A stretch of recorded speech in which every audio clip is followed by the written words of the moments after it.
आज हम प्रतिरोधों से जुड़े हुए कुछ आंकिक प्रश्न हल करेंगे। उससे पहले हम एक जिसका अधिकतर प्रश्न आते हैं वो करेंगे, कार्बन प्रतिरोधों के वर्ण कोड क्या होते हैं। देखिए, इनसे समझने से पहले कि कार्बन प्रतिरोधों का प्रयोग क्यों किया जाता है। कार्बन प्रतिरोधों का प्रयोग इसलिए किया जाता है कि सामान्य जो हमारे धात्विक तारे हैं उनका प्रयोग हम किसी सामान्य परिपथ में नहीं कर सकते हैं, क्योंकि माना आप फ़ोन लीजिए या किसी और टीवी लीजिए, रेडियो लीजिए, किसी भी चीज़ में जो प्रतिरोध प्रयोग किए जाते हैं वहाँ पे ऐसे प्रतिरोध हमें चाहिए जो बहुत सूक्ष्म जगह घेरें और जो सस्ते भी हों। और ये सारे गुण किस वाले में हैं? अर्धचालक प्रतिरोधों में, जिनमें कार्बन प्रतिरोध कहा जाता है, कार्बन प्रतिरोधों में है, क्योंकि इसकी जो प्रतिरोधकता है वो रूम टेम्परेचर पे 3.5 गुणा के 10⁵ ओम मीटर है। इसलिए कुछ ओम से लेकर 100 मेगा ओम तक के प्रतिरोध कार्बन प्रतिरोधों से बनाए जा सकते हैं। और इसलिए क्योंकि ये सस्ते हैं, सूक्ष्म हैं, इनका प्रयोग ज़्यादा किया जाता है। अब इन प्रतिरोधों में वर्ण कोड लगे हुए होते हैं, जिससे ये पता चलता है कि वो परिपथ में किस क्षमता का होगा या कितने ओम का होगा। उसमें प्रतिरोधों में वर्ण कोड लगे होते हैं और उनके आधार पे हम या उसको ठीक करने वाला ये जान पाता है कि जो प्रतिरोध वहां लगा है वो कितने ओम का है। तो उससे हम शुरू करेंगे कार्बन प्रतिरोधों के वर्ण कोड से। तो उसमें क्या होता है, अलग अलग, जैसे black, brown, red, orange, yellow, green, blue, violet, grey, white, मतलब काला, भूरा, लाल, नारंगी, पीला, हरा, नीला, बैंगनी, स्लेटी और सफ़ेद। इतने कलर होते हैं उसमें। अब होता क्या है कि वो प्रतिरोध कुछ इस तरह का होता है, जिसमें हमारे यहाँ 4 पट्टियाँ होती हैं, अमूमन 4, और किसी इसमें ये लास्ट वाली पट्टी नहीं होती है, पर ये शुरुआती 3 पट्टियाँ तो होती ही हैं। तो अब देखिए कि हम क्या करते हैं, प्रथम और द्वितीय पट्टी के लिए हम इससे लेंगे संख्याएं और तीसरी पट्टी के लिए हम इससे लेंगे। अब माना हमारे पास यही दे रखा है यहाँ पे, इसमें पहली पट्टी नीली है, दूसरी पीली है, तीसरी हरी है और चौथी चांदी के कलर की है। तो हम क्या करेंगे, पहली क्या है, नीली है, तो हम यहाँ पे देखेंगे कि नीला कहाँ पे है। देखिए, नीला और नीले के आगे का वो क्या है, नंबर 6, तो हम यहाँ पे लिख देंगे 6।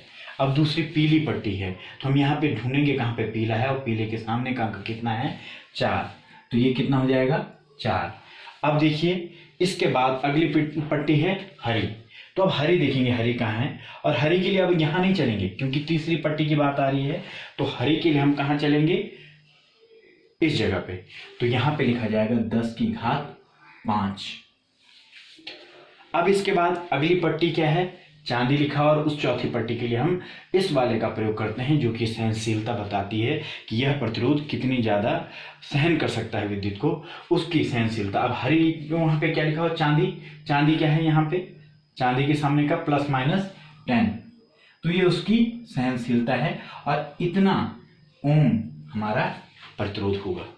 तो इससे याद करने का सबसे अच्छा तरीका है, इसे कहा जा सकता है BB Roy great Britain very good wife. इस तरह से उनमें नंबरिंग दे सकते हैं, इस तरह से उसके पावर का वो कर सकते हैं, और बाकी ये 3 सामान्य तरीके से हम देख सकते हैं। अब माना हमारे पास ये तो हुआ कि जब आपके पास ये दे रखा है तो ये पता करना कि कितने ओम का वह प्रतिरोध है। अब यदि हमें दे रखा है कि कितने ओम का है और उसमें पट्टियां किस प्रकार की होंगी, माना हमारे पास दे रखा है 47 किलो ओम, और ± यदि 5% की बात कर रखी हो तो 47 किलो ओम। तो पहले हम इसे सही रूप में लिखेंगे, 47 × 10⁵3 और ±5। अब इसके लिए देखिए, अब पट्टियों का कलर किस तरीके से हम चूज कर सकते हैं कि पहली पट्टी कैसे होगी, देखिए 4, तो यहाँ देखेंगे 4 के सामने का क्या है, तो जो पहली पट्टी होगी वो वाली क्या होगी, पीली। फिर देखिए दूसरा है 7, तो 7 में देखेंगे दूसरी पट्टी क्या होगी हमारे पास, बैंगनी।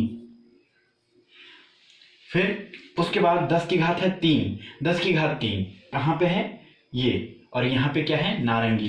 तो तीसरी पट्टी क्या हो जाएगी, नारंगी रंग की होगी। फिर यदि ±5 है तो हम यहाँ देखेंगे +-5 जो सहनशीलता कितनी किसकी है, गोल्ड की है, तो वो क्या होगा, सुनहरा। तीसरी पट्टी क्या होगी, सुनहरी, चौथी सॉरी। तो इस तरह से उसमें जो पट्टियां होंगी, पहली वाली पट्टी होगी पीली, फिर वाली बैंगनी हो जाएगी, नारंगी हो जाएगी, और ये क्या हो जाएगी, सुनहरी हो जाएगी। इस प्रकार कार्बन प्रतिरोधों में हम ये वर्ण कोड के आधार पर ये ज्ञात कर सकते हैं कि वो कितने ओम के हैं और कितनी उनकी सहनशीलता है। अब हम प्रतिरोधों से संबंधित कुछ आंगिक प्रश्न हल करेंगे, जिसमें हम पहला एक प्रश्न लेते हैं। एक तार का प्रतिरोध R ओम है, माना ये वो तार है। यदि तार को खींचकर लंबाई n गुना कर दें तो तार का जो नया प्रतिरोध है वो कितना बढ़ेगा। हमने माना कोई पहली तार है, उसकी लंबाई L है, उसका अनुप्रस्थ काट का क्षेत्रफल A है। अब उसको हम खींच के लंबा करते हैं, उसकी नई लंबाई L डैश और उसके अनुप्रस्थ काट का जो क्षेत्रफल है वो A डैश है।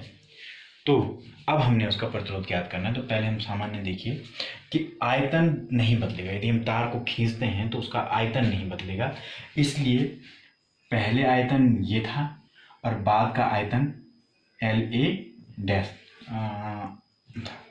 पहले LA ये आयतन था, फिर L डैश A डैश आयतन था। इसको यदि हम प्रॉपरली लिखें तो ये हो जाएगा A डैश बराबर L डैश L हो जाएगा। ये आप एक समीकरण ले सकते हैं। माना खींचने से पहले उसका प्रतिरोध कितना है, पहले लिखा हो कि R ओम है, तो सामान्य जो हमारे पास नियम के R बराबर क्या होता है, रो L/A। ये खींचने से पहले का है, और जब हम उसको खींचते हैं माना जो नया प्रतिरोध है वो R डैश आ जाता है। तो ये देखिए L डैश और A डैश ये 3 हो जाएगा। आपने देखा होगा प्रतिरोधकता बदलती नहीं, क्योंकि वह उस पदार्थ का गुण होता है, वो सामान्य प्रक्रिया में नहीं बदलेगी, इसलिए ये ऐसा ही है। अब यदि हम समीकरण जो 3 है उसको 2 से भाग देते हैं, मतलब R डैश बाई R, तो कितना आएगा, रो L डैश A डैश, यहाँ पे रो L/A, रो से ये कटा, और जो आएगा हमारे पास वो कितना आ जाएगा, देखिए L डैश अपॉन L, फिर A डैश नीचे आ जाएगा और ये A ऊपर चला जाएगा। तो हमारे पास जो R डैश अपॉन R है वो देखिए L डैश अपॉन L और A dash upon L dash upon L और A डैश अपॉन A ये है। अब हमें क्या कहा गया है कि लंबाई कितनी गुना बढ़ा दी गई है, n गुना बढ़ा दी गई है। मतलब जो लंबाई है वो कितनी हो गई है, L डैश पुराने वाले से n गुना हो गई है। मतलब ये है कि यदि हम लिखे L डैश बराबर कितना है, NL है, इससे L डैश बाई L क्या लिख सकते हैं हम, n। वो इसके बराबर है तो इसके बराबर भी हो जाएगा, इसलिए इस मान की जगह यदि हम n रखें और इस मान की जगह हम फिर n रखें तो कितना हो जाएगा हमारा, यदि हम कहें R डैश बाई R बराबर n स्क्वायर, तो R डैश कितना हो जाएगा, n स्क्वायर R। मतलब ये है कि जो नया प्रतिरोध होगा वो पुराने प्रतिरोध से n स्क्वायर गुना, मतलब जितना बढ़ाया n स्क्वायर गुना बड़ा ज़्यादा होगा। अब अगला प्रश्न है जो संलग्न चित्र है, उसमें हमने क्या करना है, तुल्य प्रतिरोध ज्ञात करना है अलग अलग कंडीशंस में। यदि A और B बिंदु के मध्य हो सकता है, दूसरा A और D के मध्य, और A और C के मध्य है। तो हम शुरू करेंगे A और B के मध्य। पहली वाली बात कि हमारे पास दो बिंदु, मतलब यदि इस बिंदु और इस बिंदु के बीच पर हम क्या करें, विद्युत धारा को करें और इनको बिंदु माने, तो बाकियों का क्या होगा। तो देखिए इस स्थिति में देखिए 4 ओम और 6 ओम इधर की तरफ, ये दोनों क्या हो गए, श्रेणी क्रम में हो गए। तो इनका प्रतिरोध जो आप लिख सकते हैं 4 + 6 कितना हो गया, 10 ओम हो गया। अब ये 10 ओम जो इन दोनों का है और ये 10 ओम दोनों क्या है, आपके समांतर क्रम में है। तो यदि हम R डैश की बात करें या 1/R डैश उसे यदि माने तो क्या हो जाएगा, 1/10 1/10। तो R डैश बराबर कितना आ जाएगा, यदि हम करें 10 गुणा गया 10/10 + 10, क्योंकि अब हमने इसको पलट दिया है, इसका गुणा यहाँ इसका यहाँ, तो 10 + 10 और 10 गुणा गया 10, तो उलट गया 10 गुणा गया 10, 10 + 10, तो ये कितना आ गया 120, जो कि आपका 5 ओम आ गया। तो ये वाला पूर्ण यदि हम हटा दें तो अब हमारे पास कितना बच रहा है, यहाँ पे देखिए, और यहाँ पे बात करें तो ये 5 ओम बच रहा है, ये 5 पहले से है, ये 10 ओम है, और ये A है, ये B है। तो देखिए अब 5 और ये 5 ओम हमारा क्या हो रहा है, श्रेणी क्रम में आ रहा है। तो 5 प्लस 5 कितना हो रहा है 10 ओम। अब फिर देखिए, क्योंकि यहाँ पे बिंदु है, जिन बिंदुओं की बात हो रही है, तो ये जो आएगा इसका 10 ओम और ये 10 ओम क्या होगा हमारे समांतर क्रम में होगा। तो इसका भी यदि हमें निकालना है तो यदि हम उसको आर ए बी कहते हैं तो वो कितना हो जाएगा, वही पहले की जैसे 10 गुणा गया 10 और 10 प्लस 10 बराबर क्या हो जाएगा, वही 100 और 20, ये हो गया हमारा 5 ओम। तो आर ए बी कितना आ गया हमारे पास, 5 ओम आ गया। अब अगला है ए डी के मध्य, ए और डी के मध्य। ये भी उसी प्रकार जैसे ए और बी का किया हमने। तो देखिए ये 10 और 5 15 हो रहा है, क्योंकि ये श्रेणी क्रम में है, तो हम उसको लिख सकते हैं 10 प्लस 5 15 ओम हो रहा है। और देखिए ये जो 15 ओम है इसके साथ किस में है, समांतर क्रम में है। तो ये जो हमारे यहाँ पे यदि हम आर डैश करेंगे तो एक की 15 हो गया, ये 10 हो गया, तो 10 गुणा गया 15 और नीचे 10 प्लस 15, तो ये कितना हो गया 150 और ये हो गया 25 और ये कितना आ रहा है 6 ओम। अब देखिए ये संपूर्ण क्या हो गया हमारा 6 ओम हो गया और ये भी 6 ओम हो गया। तो इस श्रेणी क्रम में है तो हम लिख सकते हैं उस वाले को 6 प्लस 6 कितना हो गया हमारे पास 12 ओम हो गया। अब ये 12 ओम है यहाँ से, और इसके साथ क्योंकि डी बिंदु है तो इसके साथ किस क्रम में होगा, समांतर क्रम में होगा। तो जो हम आर ए डी निकालेंगे वो कैसे निकालेंगे, वही 12 6 और 12 प्लस 6,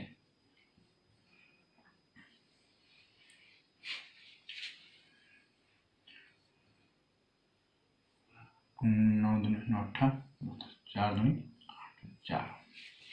इस तरीके से आर ए डी कितना आ गया हमारे पास 4। अब यदि हम अगला देखेंगे तो अगला है ए और सी के मध्य, ए और सी के मध्य। यदि हम यहाँ ध्यान से देखें तो देखिए ये और ये श्रेणी क्रम में, ये श्रेणी क्रम में इन दोनों को जाएगा या इन दोनों का आएगा, वो इसके साथ समांतर क्रम में। तो देखिए कितना है 6 और 4 10। एक जो पहला वाला यदि हम बात करें R1 की बात करें 6 प्लस 4 ये हो गया 10। R2 की बात करें तो हमारे पास 10 ओम है ही। फिर R3 की यदि हम बात करें तो ये कितना हो जाएगा 10 और 5 15, क्योंकि बिंदु कौन से हैं ए और सी, तो ये हो गया 15 ओम। और अब यदि हमें निकालना है आर ए सी तो कितना हो जाएगा 1/R1 1/R2 1/R3, तो ये हो जाएगा 1/10 1/10 और 1/15 आर ए सी।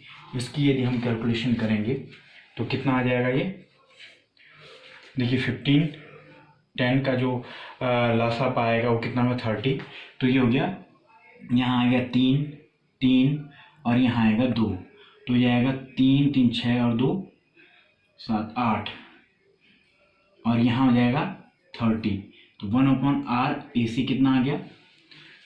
अब यदि हम निकालेंगे RAC इक्वल टू कितना आ जाएगा 30/8 हो जाएगा। तो इसको यदि हम लिखते हैं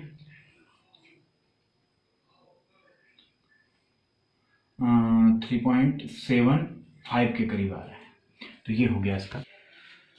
अगला प्रश्न है जो संलग्न चित्र दिया हुआ है उसका हमने तुल्य प्रतिरोध ज्ञात करना है। कि इस तरह के चित्र में देखिए कि हमने ये जो प्रक्रिया है ये लगातार अनंत तक चल रही है और हमने इसका तुल्य प्रतिरोध ज्ञात करना है, जबकि हमारे पास जो R1 है वो 1 ओम है, सामान्य इसमें R1 1 ओम है और R2 हमारे पास 2 ओम दे रखा है।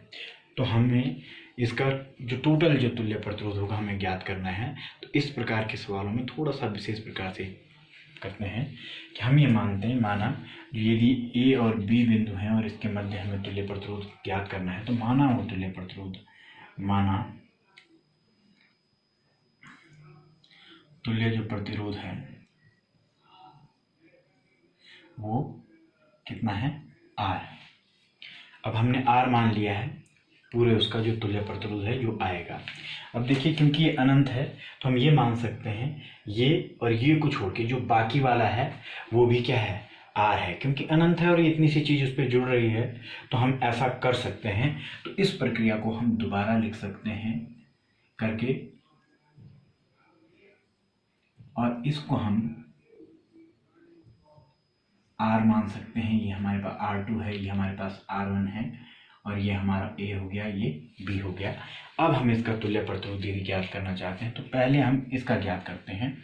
ये दोनों हमारे समांतर क्रम में हैं, तो जो 1/r डैश है वो कितना आ जाएगा, 1/r2 + 1/r। इसको यहाँ वो करें तो r2 r2 1/r डैश, मतलब हमारे पास जो r डैश है वो कितना आ रहा है, r2 1r + r2, ये आ रहा है। अब देखिए ये दोनों का मिला के क्या बन गया हमारे पास, ये R1 और ये हमारे पास क्या हो गया, जो R डैश हमारा आया। अब ये दोनों किस इसमें हैं, श्रेणी क्रम में हैं, तो जो अब हम ज्ञात करेंगे वो क्या होगा, R तुल्य प्रतिरोध, और वो क्या होगा R1 + R डैश। R1 ये हो गया, R डैश हमारे पास ये आ रखा है, यहाँ पे हम मान रख सकते हैं R1 का 1 है, R अपनी जगह R2 का कितना है 2, और यहाँ पे R यहाँ 2। अब देखिए इसका गुणा हम यहाँ भी कर सकते हैं, तो ये आ जाएगा R + 2, और यहाँ आ जाएगा 2R/R + 2, और यहाँ आ गया R। इसको भी हम यहाँ ले जा सकते हैं, तो ये हो जाएगा हमारा R² + 2R। यहाँ पे देखिए ये कितना हो गया 3R प्लस कितना आ गया 2। इस समीकरण को यदि हम सही करें तो ये आ जाएगा R²। देखिए 2R है, 3R यहाँ से आएगा ऋणात्मक, 3 में से 2 गया तो 1 और आएगा ऋण R, और ये 2 यहाँ जाएगा तो आ जाएगा ऋण 2 = 0। अब यदि हम उस नियम से करें, द्विघात संकरण वाले नियम से करें, तो जो हमारे पास R आ रहा है, देखिए उसमें -b की बात आती, तो -b कितना हो जाएगा +1 plus minus b² - 4ac, b² - 4ac, a कितना है 1 है, c 2 है, 4 2 = 8, और माइनस माइनस का प्लस हो जाता है, यहाँ पे कितना हो जाएगा हमारे पास 2, और ये आ जाएगा 1 ± 3/2। तो देखिए इसके दो हो सकते हैं, एक तो प्लस वाला 4/2, एक हो जाता है माइनस वाला, तो माइनस तो हो नहीं सकता प्रतिरोध, तो क्या होगा सिर्फ प्लस होगा, ये हो जाएगा 2।